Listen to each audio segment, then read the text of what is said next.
Hey everybody, who's your Jedi here with another review for you. This time I'm talking episodes 19 and 20 of Season 2 of Star Wars Rebels, covering the story Twilight of the Apprentice. And this is our Season 2 finale, and it's certainly pretty darn cool.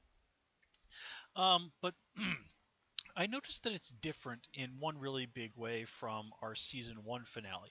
Our Season 1 finale was repercussions on the galactic scale. Here, it's much more rooted in repercussions on the personal level for this handful of characters. And that's fine. It's kind of nice that they sort of did a little bit of a flip there. But still, it just in a lot of ways doesn't feel like the stakes were raised quite as much, or at least in my interpretation of things. But that doesn't mean that this didn't change some things in some pretty significant ways, and that it hasn't set up the coming season 3 in a really cool way. Anyway, let's just kind of get right into things. So, um, one thing I got to notice is the Jedi really should stop using their lightsabers as torches. I mean, get a flashlight, guys. Like the whole time Ezra's down there in the dark with well, of course turns out to be Darth Maul. It's like he could barely see a darn thing, which just seems like stupid that he doesn't have some other light source on him than the lightsaber. And then the part that really gets me in this situation is Ezra starts talking to this guy, and the guy eventually says, "Yeah, I used to be a force wielder myself." And it was like, Ezra, I can't believe that your immediate reaction is like, "Oh yeah, come over here and look me in the face. I want to check and see if you got dark side eyes." But Ezra, as we have seen, doesn't always think things quite as well as he should. And what I really love about all that stuff with Maul and Ezra this episode is that Maul is, despite him saying, yeah, I'm not a Sith anymore, I'm not a Darth anymore, now I'm just Maul. He's still totally doing things the Sith way, like trying to seduce Ezra to the dark side. And he starts it all. He's everything he says. It seems perfectly reasonable, and then he just keeps amping it up, amping it up. Hey, you want to get through this door, you're gonna have to use your anger. And then he even sort of works in the tenets of the Sith code to when he's talking to Ezra. Uh, through power I gain victory. Through victory my chains are broken, and all of this stuff. Now he doesn't recite it entirely, but still, if you know your Star Wars lore, it's really easy to recognize the Sith code. And again, he stays extremely reasonable the whole time. And then there's that whole thing with Ezra gets the holocron, he jumps across, and Maul says, "Hey, jump, I'll catch you." And he starts pulling him up, and we think like, oh, he's gonna grab the holocron and let Ezra fall. And he pulls him up. Again, just cementing. Further, it's like, hey man, you can trust me. And it works. Ezra is totally willing to advocate for Maul when he meets up with Kanan and Ahsoka. Of course, this is not the wisest course of action because Maul, of course, ultimately stabs everybody in the back and says like, "Man, all of this is gonna be mine. I'm gonna get the power. I'm gonna get to kill Darth Vader. You know what, dude? I'm gonna totally take this kid as my effing apprentice." So the title here works on multiple levels. Here we are once again seeing Darth Maul stepping up to be a player on the galactic scale. He's got his butt seriously whooped by Palpatine last time around, and he's lost before. But here, this episode does a fantastic job of reminding us it's like, man, Darth Maul can get knocked down, but he does get back up again, and he is not to be underestimated. He is nobody's apprentice. He is a master in his own right. And just look at what he does in this episode. I mean, he kills fifth brother. He cuts seventh sister in half, just like not exactly like, but similarly what happened to him at the hands of Obi-Wan Kenobi. Only I'm gonna bet she ain't coming back. So yeah, this is just a nice way of saying, hey, Maul's still out there, and you do need to worry about him. Um,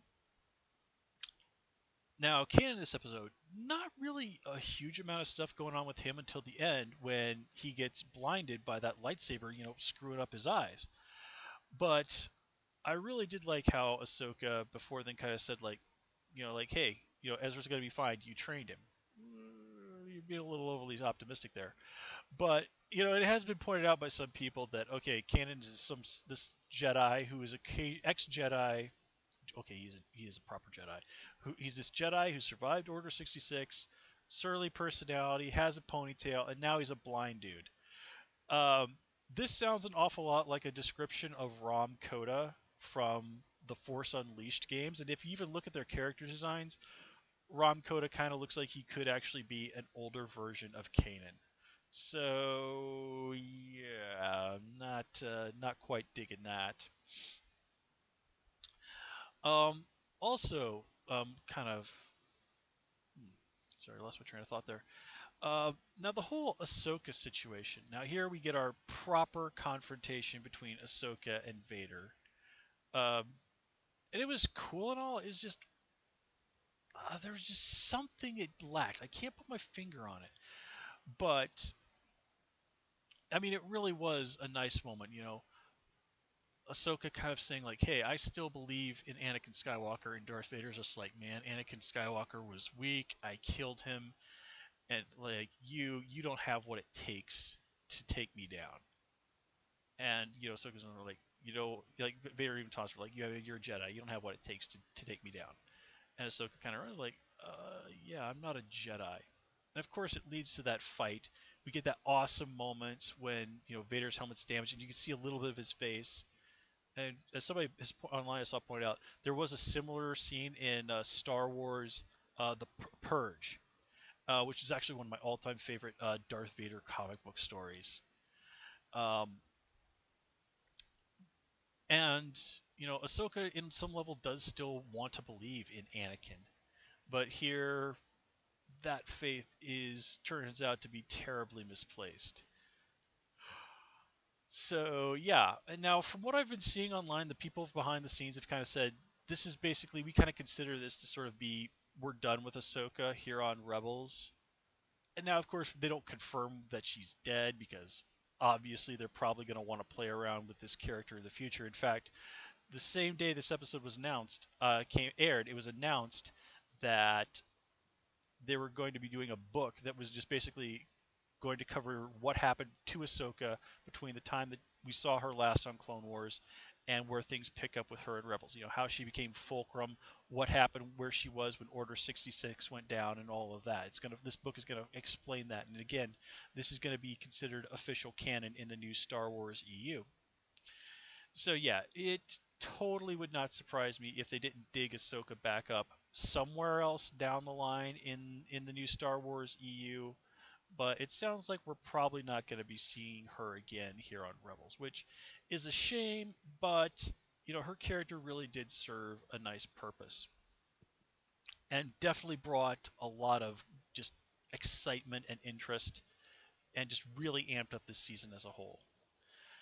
Um, Going back to Ezra for a moment, I definitely did like that fight between him and Vader, and points to Ezra for going like, "Man, I'm not afraid of you," and Vader has that great line, "Well, then you'll die braver than most," and then Vader immediately kicks his butt, and Ezra's on the ground looking scared, witless, and Vader's just like, on second thought, maybe not. I take that back. You're gonna die like a punk.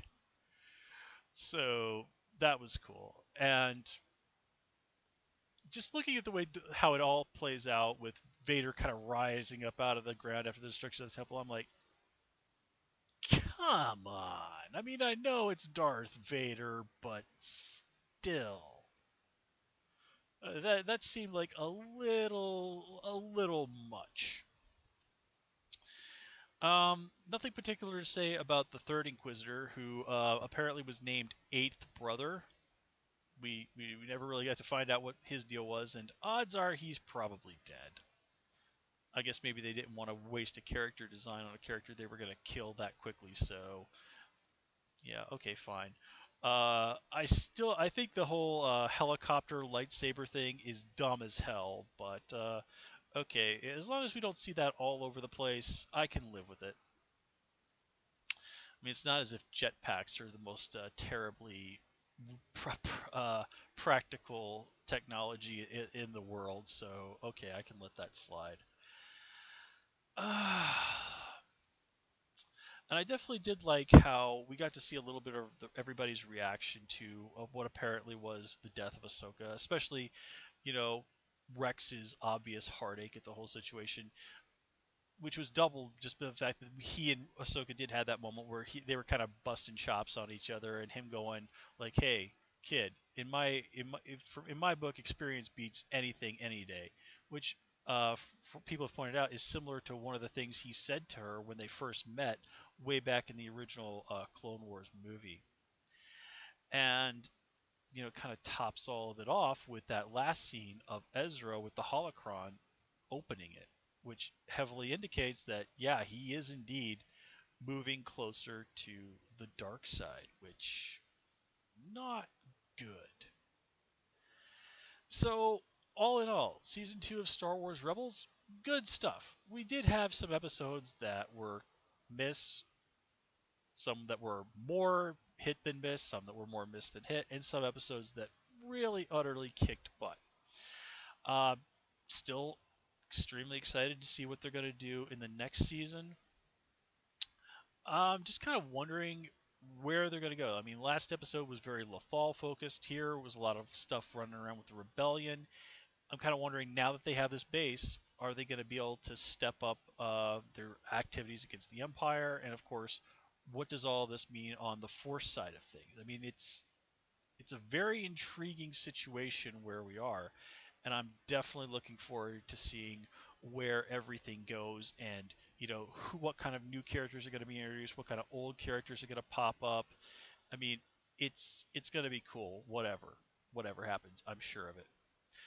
So with that said, guys, I'm going to call it here. As always, please comment, rate, and subscribe. Of course, you can follow me on Twitter at Hoosier Jedi, and also please join me on Tumblr at Jedi Reviewer. Till next time, take care and have a good one.